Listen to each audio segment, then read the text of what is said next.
నమస్తే, welcome to our channel. Telangana మాజీ మంత్రి కేటీఆర్ ఆంధ్రప్రదేశ్ పై చేసిన వ్యాఖ్యలు తీవ్ర దుమారం రేపుతున్నాయి. అసలు ఆయన ఏం మాట్లాడారు తెలుసుకునే ప్రయత్నం చేద్దాం. దీన్ని పూర్తిగా విశ్లేషించడానికి మనతో పాటుగా ఉన్నారు senior political analyst Appasani Rajesh గారు. సార్ నమస్తే.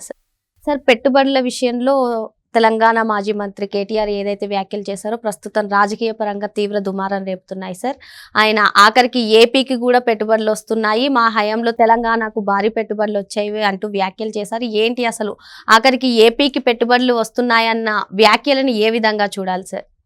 రాజకీయాల్లో అంటే నిలువెల్లా స్వార్థం నిండి తమ సెంట్రిక్గానే రాజకీయం ఎప్పుడు తమకు అనుకూలంగానే ఉండాలి అని కోరుకునే రాజకీయ నాయకులు కేసీఆర్ గారు, ఆయన సుపుత్రుడు కేటీఆర్ గారు.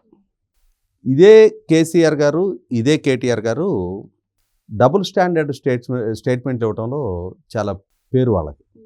ఇదే కేటీఆర్ గారు రేవంత్ రెడ్డి గారిని విమర్శించాలి అనుకున్నప్పుడు గతంలో ఏమని స్టేట్మెంట్ ఇచ్చారు అని అంటే, మీరు 2023లో జరిగిన ఎన్నికలకు ముందు పెన్షన్ 4000 చేస్తానని వాగ్దానం చేశారు, కానీ ఆంధ్రప్రదేశ్ రాష్ట్రంలో చంద్రబాబు నాయుడు గారు వాళ్ళు ఎన్నికలకు ముందు చేసిన వాగ్దానాన్ని 19 రోజుల్లో ఆ వాగ్దానాన్ని నిలుపుకున్నారు.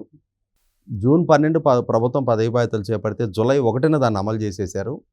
మీరు మాత్రం సంవత్సరం కాలం గడిచినా కూడా ఆ వాగ్దానాన్ని అమలు చేయటం లేదు అని చెప్పని అప్పుడేమో చంద్రబాబు నాయుడు గారి ప్రభుత్వాన్ని స్తుతించారు, ప్రశంసించారు. ఇంకొక మాట, కవిత గారు అరెస్ట్ అయిన సందర్భంగా, ఢిల్లీ వెళ్ళొచ్చిన సందర్భంగా, అంటే పార్లమెంట్ ఎన్నికలు పూర్తయిపోయి ఆంధ్రప్రదేశ్ రాష్ట్రంలో చంద్రబాబు నాయుడు గారి నాయకత్వంలో ప్రభుత్వం వచ్చి కేంద్రంలో ఎన్డీఏ ప్రభుత్వంలో తెలుగుదేశం పార్టీ అధికార భాగస్వామిగా చేరిన తర్వాత ఆ రోజు సందర్భంలో కవిత గారు అరెస్ట్ అయ్యి జైల్లో ఉన్న సందర్భం అది. అప్పుడు ఇదే కేటీఆర్ గారు ఒక స్టేట్మెంట్ ఇచ్చారు. 5 సంవత్సరాల క్రితం 2019 ఎన్నికల్లో చంద్రబాబు నాయుడు గారు ఓడిపోయిన రోజు ఇక ఆయన రాజకీయ జీవితం ముగిసిపోయింది అన్నారు. ఇవాళ కట్ చేస్తే 5 సంవత్సరాల తర్వాత ఢిల్లీలో ఎక్కడ చూసినా ఆయన ఫ్లెక్సీలే కనిపిస్తున్నాయి. ఇవాళ ఆంధ్రప్రదేశ్లో మరొకసారి ముఖ్యమంత్రిగా వారు పదవి బాధ్యతలు చేపట్టడమే కాకుండా ఇవాళ ఢిల్లీలో కేంద్ర ప్రభుత్వంలో కూడా ఆయన కింగ్ మేకర్గా ఉన్నారు.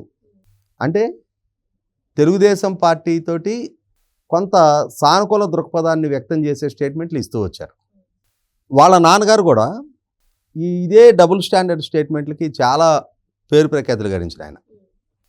అమరావతి రాజధాని శంకుస్థాపనకు వచ్చిన సందర్భంగా ఆ శంకుస్థాపన గురించి ప్రస్తావిస్తూ తెలంగాణ అసెంబ్లీలో ఆయన ఒక స్టేట్మెంట్ ఇచ్చారు. ఏంటి? నరేంద్ర మోడీ గారిని విమర్శించడం కోసం. మొన్నటి వరకు కలిసి ఉన్న రాష్ట్రం ఈరోజు వాళ్ళు విడివడి ఒక రాజధాని నిర్మాణం చేసుకుంటున్న సందర్భంగా ఆ సభా వేదిక మీద నుంచి మన రాష్ట్రం తరపున ఒక 500 కోట్ల విరాళం ప్రకటిద్దాం అనుకున్నా, కానీ ప్రధానమంత్రి హోదాలో ఉన్న నరేంద్ర మోడీ గారు చెంబుడు నీళ్లు ముంతడు మట్టి తీసుకొచ్చిన సందర్భంలో కేంద్ర ప్రభుత్వం వైపు నుంచి, ఆయన వైపు నుంచి ఏ ప్రకటన చేయకుండా నేను 500 కోట్లు ప్రకటిస్తే అది ఆక్షేపణగా ఉంటుందేమోనని చెప్పని నేను ప్రకటించకుండా వచ్చేయాల్సి వచ్చిందని చెప్పని, అంటే ఆంధ్రప్రదేశ్ రాష్ట్రం పట్ల రాష్ట్రానికి రాజధాని నిర్మాణం జరగాలి అని చెప్పని మనస్ఫూర్తిగా ఆకాంక్షిస్తున్నట్టుగా స్టేట్మెంట్ ఇచ్చారు. పైకి ఇంకొక మాట కూడా అన్నారు, మీరు నిర్ణయించిన ప్రాంతానికి ఉత్తరవాహినిగా కృష్ణానది ఉంది, 1000 సంవత్సరాల పాటు విలసిల్లే నగరంగా అభివృద్ధి చెందుద్దని ఒక స్టేట్మెంట్ ఇచ్చారు. మళ్ళీ తిరిగి అదే కేసీఆర్ గారు అసెంబ్లీలో ఇంకొక స్టేట్మెంట్ ఇచ్చారు. అసలు అక్కడ రాజధాని నిర్మాణం ఫీజిబుల్ కాదు, అక్కడ నిర్మాణాలకు పనికిరాదు అని చెప్పని నేను సలహా ఇచ్చాను. అంటే జగన్మోహన్ రెడ్డి గారి ప్రభుత్వం వచ్చిన తర్వాత, జగన్మోహన్ రెడ్డి గారు అమరావతిని విధ్వంసం చేయటం మొదలుపెట్టిన తర్వాత అప్పుడు ఇచ్చిన స్టేట్మెంటు. అంటే ఏంటి? కడుపులో కత్తులు పెట్టుకొని కావలించుకున్నట్టు, పెదవులతో నవ్వుతూ నొసలతో వెక్కిరిస్తున్నారు అంటారు కదా, అదేవిధంగా ఒక పక్క ప్రేమ కురిపిస్తున్నట్టుగా స్టేట్మెంట్లు, రెండో పక్క విషం చిమ్మటం. ఇదే కేసీఆర్ గారు టీఆర్ఎస్ని బీఆర్ఎస్గా రూపాంతరం చెందించిన తర్వాత కేంద్ర ప్రభుత్వం విశాఖపట్నం స్టీల్ ప్లాంట్ ప్రైవేటైజేషన్కి ప్రయత్నం చేస్తున్న సందర్భంలో విశాఖపట్నం వెళ్ళి అక్కడ ఒక సభ పెట్టి కేంద్ర ప్రభుత్వం ప్రైవేటైజేషన్ చేస్తే తెలంగాణ ప్రభుత్వం తర్వాత మేము బిడ్డింగ్ చేస్తాం, మేము బిడ్డింగ్ చేసి దీన్ని ప్రభుత్వ రంగంలోనే కొనసాగిస్తామని చెప్పని కార్మికుల దగ్గర ఆర్భాటపు ప్రకటన చేసి వచ్చాడు.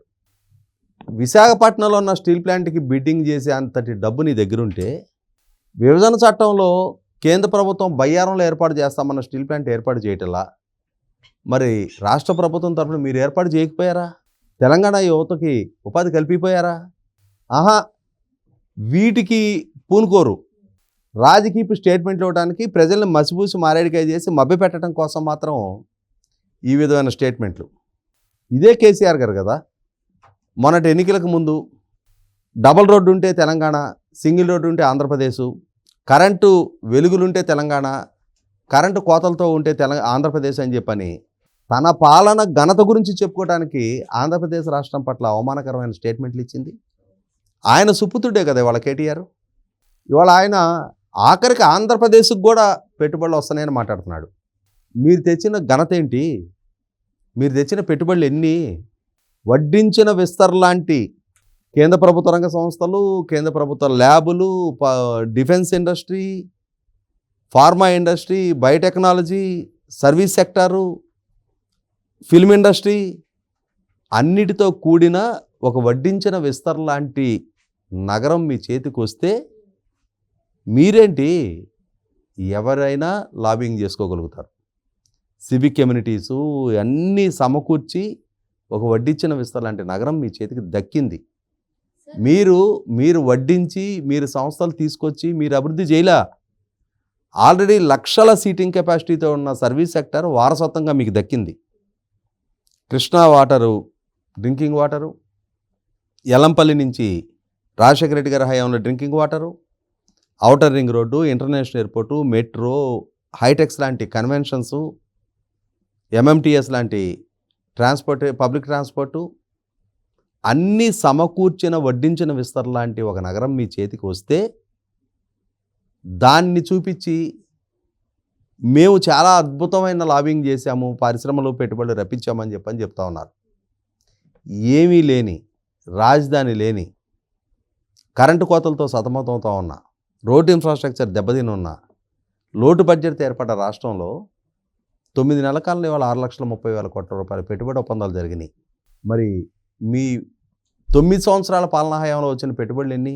974 కిలోమీటర్ల తీర ప్రాంతం ఉంది, కావాల్సినంతటి మినరల్ వెల్త్ ఉంది, కావాల్సినటువంటి మానవ వనరులు ఉన్నాయి, వ్యాస్ట్ ల్యాండ్ ఉంది, కావాల్సినంతటి నీటి లభ్యత ఉంది.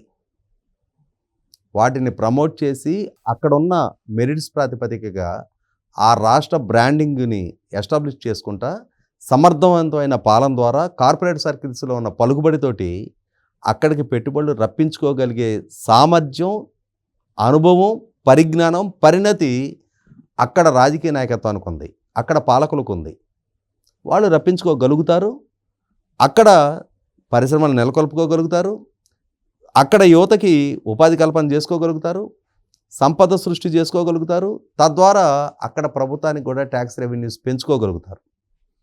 అక్కడ ఇవాళ పాలకుడుగా ఉన్నాయనే ఇక్కడ కూడా కలిపి కంబైన్డ్ స్టేట్కి పాలకుడుగా ఉన్న రోజుల్లో ఆయన చేసిన అభివృద్ధి పునాదుల మీద ఇవాళ మీరు భవనాలు కట్టుకుంటా ఉన్నారు.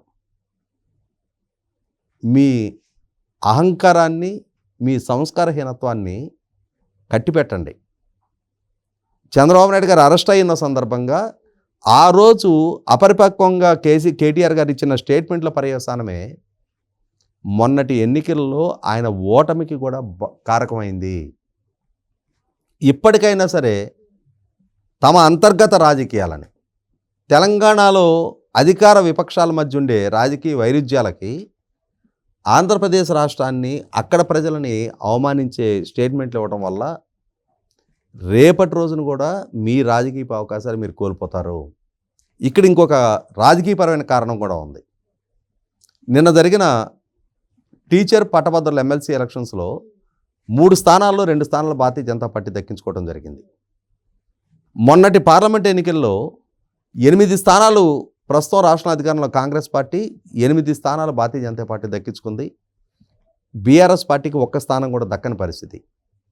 ఇవాళ ఆంధ్రప్రదేశ్లో సక్సెస్ అయిన ఎన్డీఏ ప్రయోగం అంటే తెలుగుదేశం, భారతీయ జనతా పార్టీ, జనసేన కలిపిన కూటమి ప్రయోగం రేపటి రోజున తెలంగాణలో కూడా అటువంటి ప్రయోగానికి ఆస్కారం ఉంది అని చెప్పని వార్తలు వస్తున్న నేపథ్యంలో కేవలం తెలుగుదేశం పార్టీ శ్రేణులతో అండదండలతోటే ఒక స్థాయికి ఎమర్జ్ అయిన బీఆర్ఎస్ పార్టీ రేపటి రోజున మళ్ళీ తిరిగి తెలుగుదేశం పార్టీ ఇక్కడ కనుక క్రియాశీలకంగా వ్యవహరించడం మొదలు పెడితే ఇప్పటికే తమ పార్టీ నుంచి వలసలతో కొనారిల్లుతున్న స్థితిలో మరిన్ని వలసలు పెరగటానికి తమ పార్టీ రాజకీయంగా నిర్వీర్యం అవడానికి కూడా కారకం అవుద్దన్న ఉద్దేశంతో అటుపక్క చంద్రబాబు నాయుడు గారిని ఇటుపక్క ఆంధ్రప్రదేశ్ని బూచిగా చూపించే ప్రయత్నం మొదలుపెట్టారు.